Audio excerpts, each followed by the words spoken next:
Hey guys, welcome to just a quick video I wanted to do about the setups that I do for iRacing. Um, I'll give you a quick history about myself. I basically have been racing with a steering wheel for 7 or 8 years now, and almost the last 12 months I've been just locked into iRacing. But before that, I did roughly 2 years of clan racing with Clan AOD. That was really good way of getting myself into the community environment of sim racing, but also finding people online that were just willing to have a nice clean race and not just dive bomb into people on turn one, lap one, and have it all over. So yeah, it's that brought a very much more of a professional aspect of it. But anyway, spending all that time with Project Cars, I got it pretty much the day it came out. I learnt over time how to tune the car, but also the mindset that Project Cars had on tuning.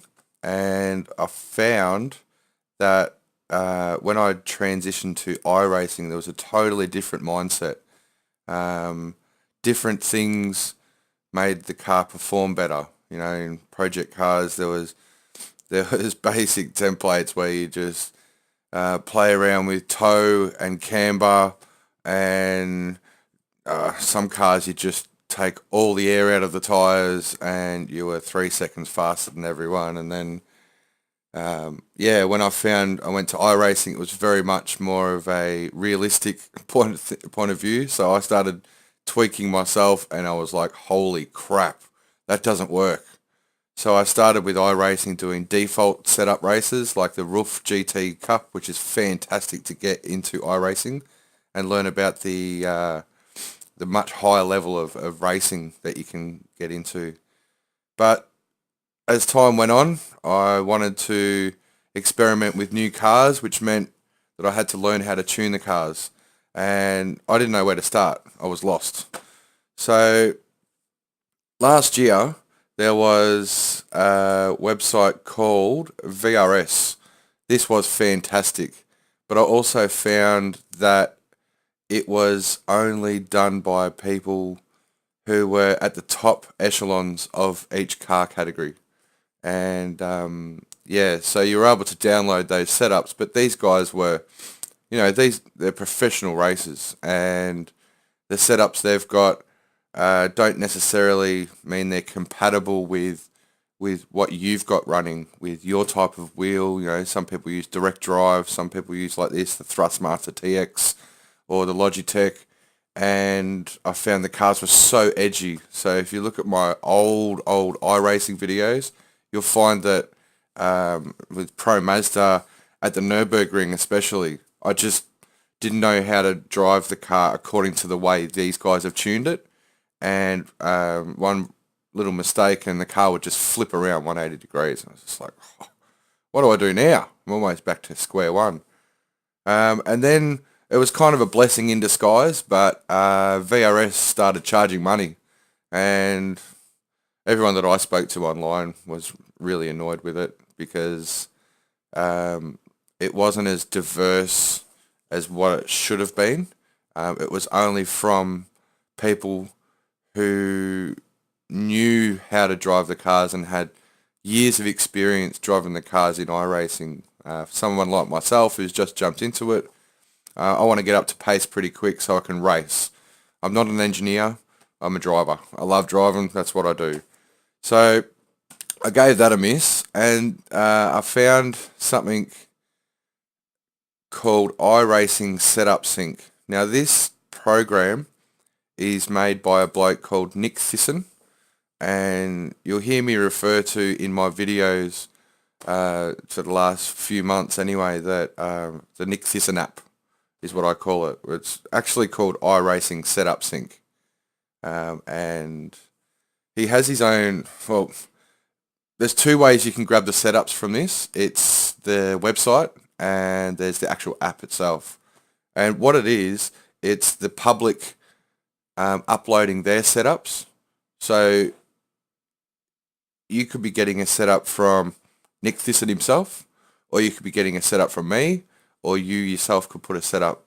So there's no guarantee of the level of tuning that you're going to get, but if you play around with it, you can almost guarantee that you can get a lot better times than a baseline setup, which is what a newbie like myself was starting from. So I found the page, and there's an actual database, and the database is massive. There are thousands and thousands and thousands of setups. But if you look down on the left here, there's the different car type, the track, the season that it came up. People can do screenshots, but also the times they've done, the type of time, which is a race or a qualifying, you'll see here, and when they uploaded it. And I just found, if I wanted to get something for the Pro Mazda at, where is it this week, at Indianapolis Oval, I don't want to go through thousands and thousands of setups manually. So I went to the search part, and this is my early days of Nick Thissen, and then went to, it's got every car that you can think of, all in alphabetical order. Went to Pro Mazda, track, Indianapolis Motor Speedway, track type oval, search. And then that'll bring up everything with that search criteria, obviously. And you look, there's a whole bunch of times. Like there's pages and pages and pages of times, actually. So that was good. That was fantastic. But what it meant that you click on this particular setup, you could download the file, and then you had to put the file into the setup folder manually in your hard drive. And then I noticed this little login to download directly via Setup Sync, which brings me back to this page. And you download the app, and once you download the app, you register your iRacing name, and I think it's the account number, I think, which you can find in, what's it called, your profile and your account, and your numbers there in the iRacing website. I'm not going to show you mine because it's one of the pages that's actually should be stayed private.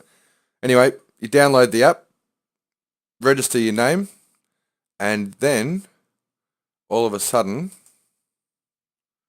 you get the Setup Sync app. And when I first got it, it was a little sketchy, but this is 6.0 and it's a lot better. Every time you finish a race or you get out of a race and go back to the website, or some people still use the iRacing, the beta thing. I don't use that anymore because it was very, very sketchy. But anyway, when you leave a race, I've just done practice session of the radicals at Okayama, and the two setups that I used in that session are sitting there. The laps that I did, the times. It also has the weather. Radicals are always default, but the Pro Mazda, cold and grippy, the IndyCar, moderate, then default. And here's the previous session I did yesterday. So this is the app.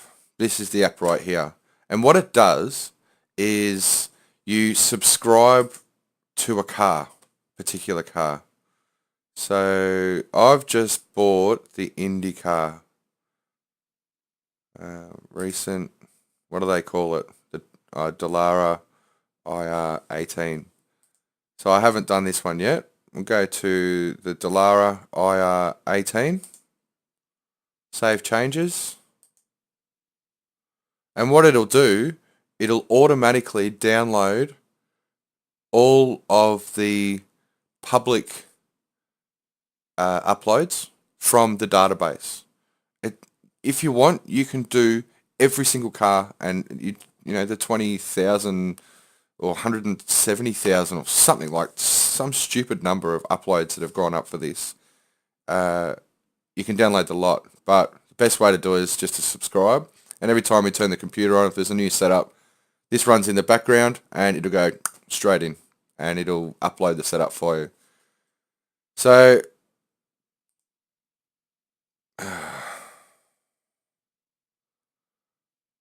find and download setups by group. Okay, so this is basically the database page where you can manually look for things, but I don't use it. I just let this thing do it all itself. And if I go to my documents, iRacing, and then setups, what it does is it creates, where is it? It creates its own folder, basically, and it's not there. Am I in the right?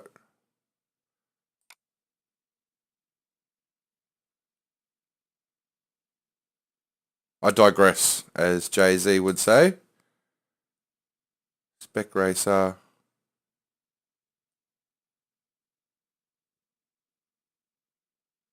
Ignore this part of the video. I got that wrong.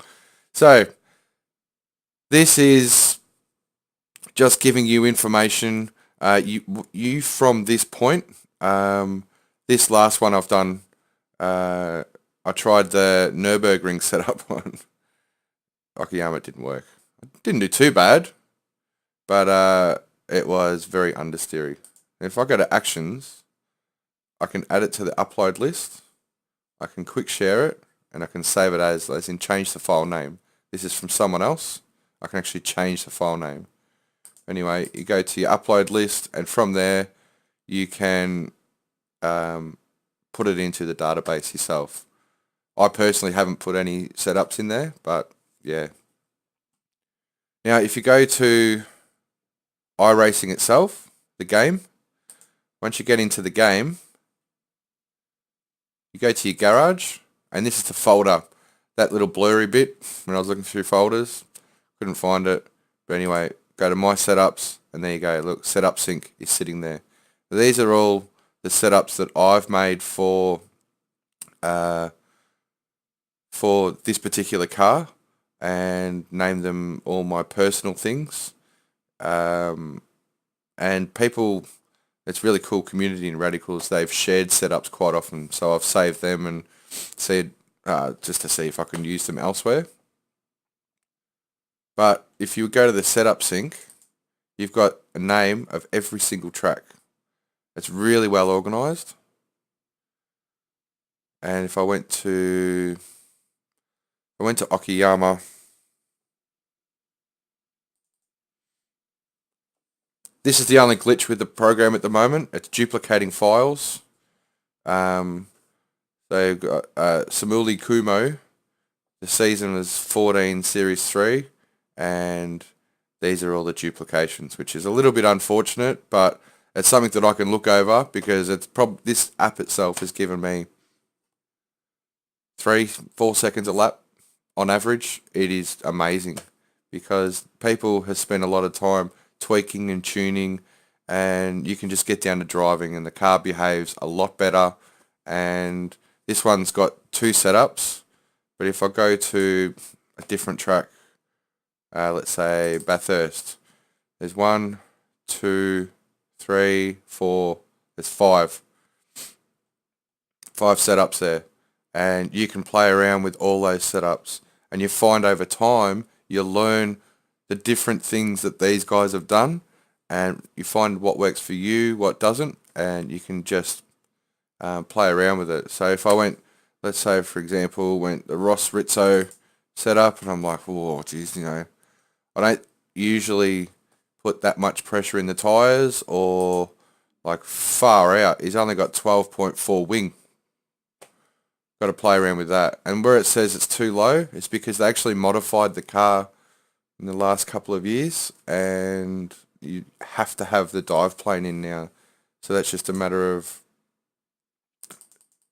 altering this until it stops flashing, basically. and you're just making the ride height a little bit better. But that's how I do my setups. I hope it's helped. If you've got any tips for me, I'm willing to take them on. But yeah, this has made me so much more competitive, and it's helped me just lock into racing. I'm not an engineer. I don't have someone sit next to me going, oh, maybe we should put a little bit more camber there. I just want to get down and race. And there's people that I'm finding in the categories, especially the radical, they're still faster than me, but that's because they've got years and years of experience in this, which it only takes time to get faster. So this is a really good head start.